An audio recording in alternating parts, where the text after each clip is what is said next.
Welcome to Famous People, English Stories. Ready to level up your English? Here we learn through stories slow, clear, and fun. Listen, relax, and enjoy the journey. Introduction: The Trap of Comfort. Today we're going deep.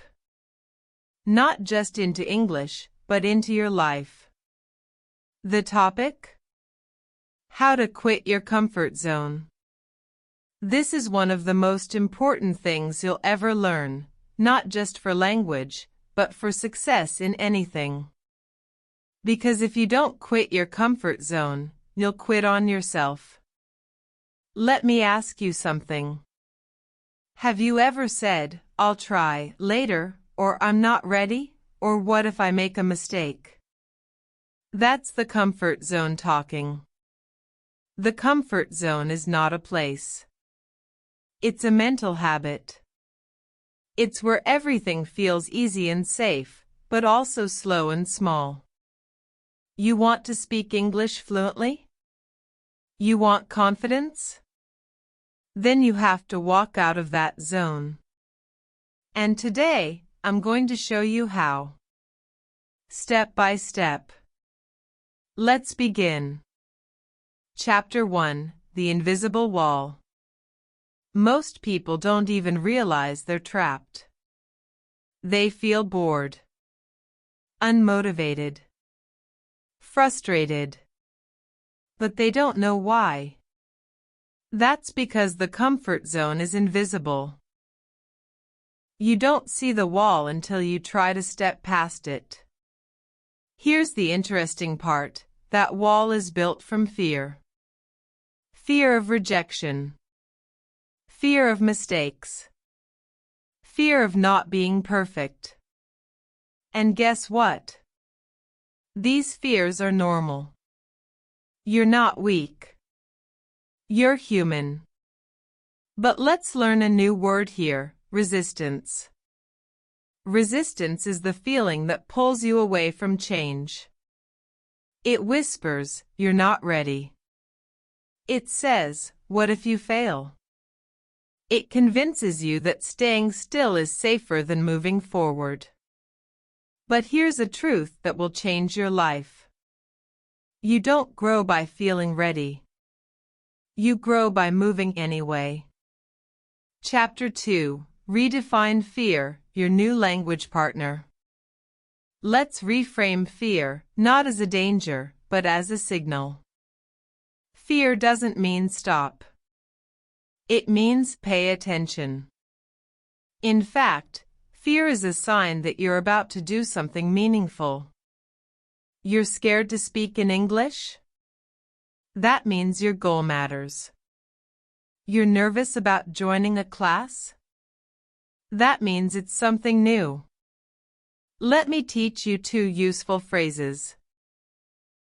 Productive discomfort. This is discomfort that helps you grow. Comfort addiction. This is when we stay in ease even if it costs us progress. So the goal isn't to feel comfortable all the time. The goal is to feel uncomfortable with purpose.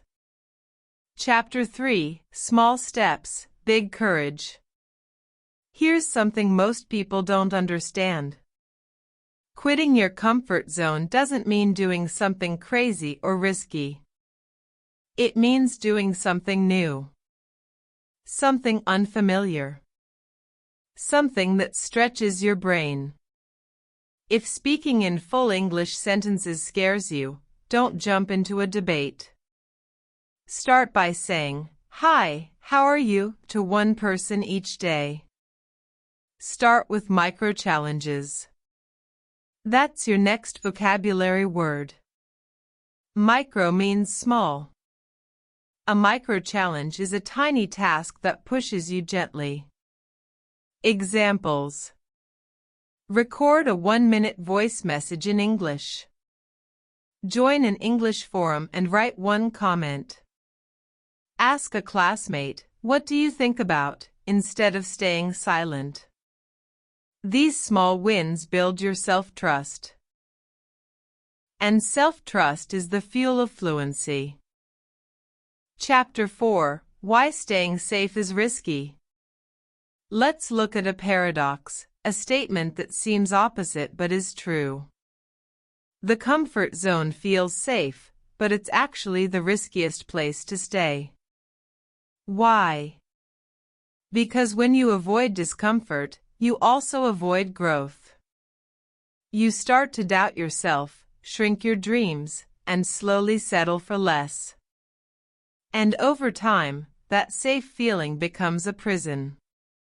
Here's a word to remember: stagnation. It means no movement, no progress.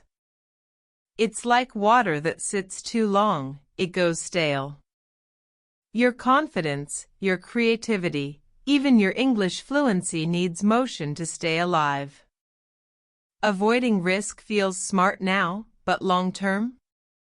It's dangerous. You're not meant to stay still. You're meant to grow, evolve, and challenge yourself. So the next time fear shows up, ask: is this fear protecting me, or just preventing me? Because staying safe might be the most dangerous choice of all. Chapter 5: Action First, Then Clarity. Here's something that surprises many learners. You don't need motivation to act. You need action to create motivation. Most people wait until they feel ready, but that day often never comes. They sit, think, plan, and get stuck in a loop of overthinking. Let's fix that. There's a phrase that can change how you learn anything. Action creates clarity. That means you don't figure things out by just thinking.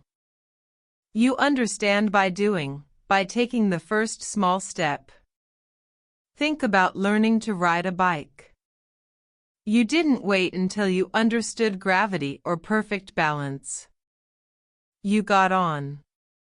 You wobbled. You fell. You tried again. And eventually, you moved forward. Learning English is no different. You speak. You stumble. That means you make mistakes or hesitate. You repeat. You grow. That's how real fluency is built. Here's another idea to remember. Train, don't just try. Trying is casual. Training is committed. And training happens through repetition, even when it's uncomfortable. So don't wait for confidence. Build it. Take action. Even a small one. Right now. Chapter 6: The Science of Expansion. Let's talk about something scientific, but simple and powerful. Your brain has an amazing ability called neuroplasticity.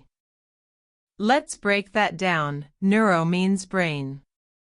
Plasticity means flexibility or the ability to change. So, neuroplasticity means your brain can rebuild, rewire, and improve itself based on what you do consistently. In other words, your brain is not fixed. It's a living, learning machine. Every time you speak a sentence in English, even if it's imperfect. Every time you listen to something challenging. Every time you try something new or uncomfortable. You are not just learning. You're physically changing your brain. You're making it stronger, faster, and more efficient. This is not just a motivational idea. It's science. Your habits actually reshape your brain structure over time. So when you feel awkward or nervous trying something new in English, remember this. That discomfort is a signal that your brain is expanding. You are literally building new connections, new pathways, that will make things easier next time. So don't run from the hard parts. Embrace them. Because that's where real growth happens, not just in your skills, but in your brain itself. When you face discomfort, smile. Because you're not just learning English, you're rewiring yourself for success. Chapter 7. Make it a lifestyle, not a one-time event. This isn't about quitting your comfort zone once. This is about living outside of it day by day. Ask yourself each morning, what can I do today that scares me just a little, but will grow me a lot? This is how people become leaders. This is how students become speakers. This is how English learners become fluent communicators. You don't need to be perfect. You need to be consistent. Another powerful word for today, momentum. Momentum is the energy that builds when you keep going, even when it's hard. Build it, and your comfort zone will keep expanding until it no longer controls you. Conclusion: your new comfort zone is growth. Let's wrap it all up. Your comfort zone is not evil, it's just limited. It's the past. Your growth zone? That's your future. The only way to reach your goals is to leave the old and walk into the unknown. So choose challenge. Choose change. Choose to be uncomfortable every single day, because that's where fluency, confidence, and freedom live. Thank you for learning with me today. If this helped you, share it with someone who's also ready to grow. And don't forget to subscribe so you never miss another deep, powerful English lesson. You were not born to play small. You were born to speak, to grow, to lead, and to live beyond the comfort zone. Your next level starts now.